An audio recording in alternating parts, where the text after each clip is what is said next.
आज tiger international day है। आज के दिन बाघों की संख्या की एक बार फिर से गिनती की जाती है।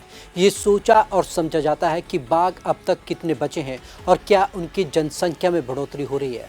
लेकिन आपको बता दें कि मौजूदा समय में फिलहाल स्थिति जो है संतुष्ट है, लेकिन एक चीज़ जो निकलकर सामने आ रही है, क्या उनका रहवास उनके लिए सुरक्षित है। तो चलिए आज हम आपको खास रिपोर्ट में दिखाते हैं कि अब तक किस किस अभयारण्य में उनकी संख्या कितनी बड़ी है, और इसमें एक किंतु और परंतु ये है, यानी कि सवाल ये है, क्या अभयारण्य उनके लिए सुरक्षित हैं। तो चलिए इन्हीं का आंकलन करती हमारी ये खास रिपोर्ट देखिए।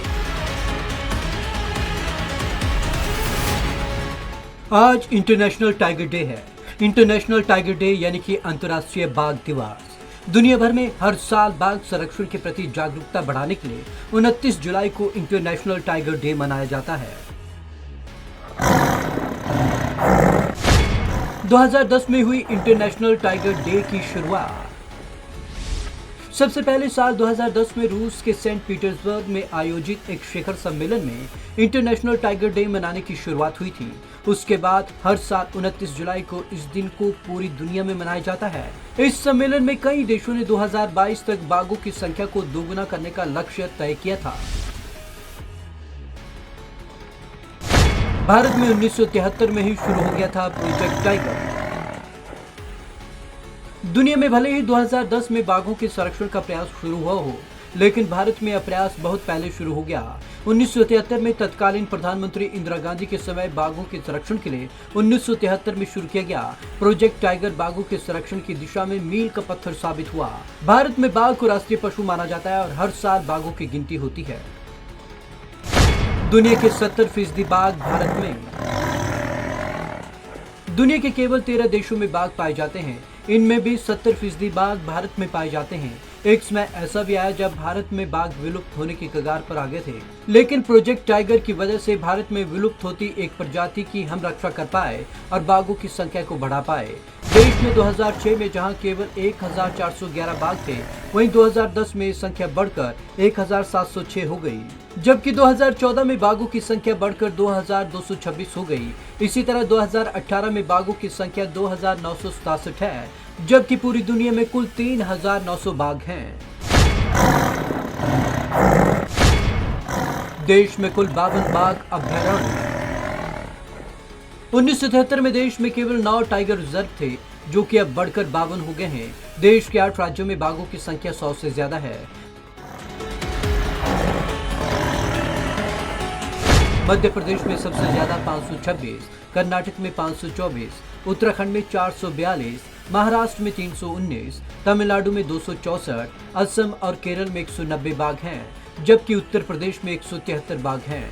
टाइगर रिजर्व की बात करें तो उत्तराखंड के जिम कॉर्बेट टाइगर रिजर्व में सबसे ज्यादा 231 बाघ हैं, जबकि मिजोरम की डांपा, पश्चिम बंगाल की बुक्सा और झारखंड पलामू टाइगर रिजर्व में एक भी बाघ नहीं है।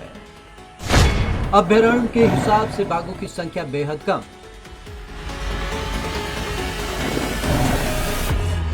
देश में बाघ अभयारण्यों की संख्या तो बढ़ती जा रही है, लेकिन उस हिसाब से बाघों का अनुपात बेहद कम है। बाघों की आबादी नहीं बढ़ने के कारण उनके रहवास क्षेत्र में कमी और मानव दखलंदाजी है। ऐसे में सवाल उठना लाजमी है कि क्या टाइगर रिजर्व बाघों के लिए पूरी तरीके से सुरक्षित हैं। राष्ट्रीय बाघ संरक्षण प्राधिकरण की एक रिपोर्ट बताती है कि हर साल करीब 56 बाघों की मौत हो जाती है। यह आंकड़े हैरान करने वाले हैं। रिपोर्ट के अनुसार बाघों को रहवास देने के लिए बनाए गए टाइगर रिजर्व भी उनके लिए असुरक्षित हो गए। 2012 से 2019 के आंकड़े तो बहुत ही चौंकाते हैं। इन 7 सालों में देश में 750 बाघों की जान चली गई। इनमें से 393 यानी कि 52.4% बाघ तो टाइगर रिजर्व में ही मारे गए, जबकि 254 यानी कि 33.8% बाघ जंगल के बाहर मरे हैं। विलुप्त हो चुकी है बाघों की कई प्रजातियां।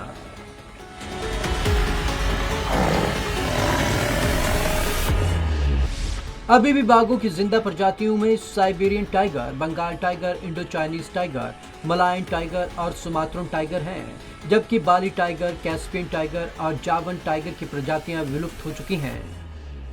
Bureau report, Punjab Kesari TV.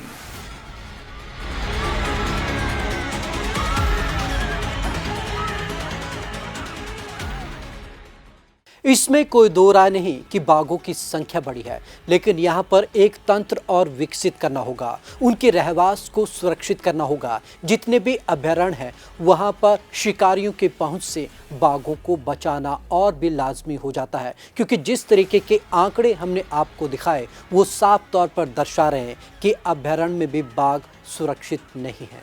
तो आज की इस खास रिपोर्ट में बस इतना ही। विवेक शर्मा को दीजिए इजाज़त। नमस्कार।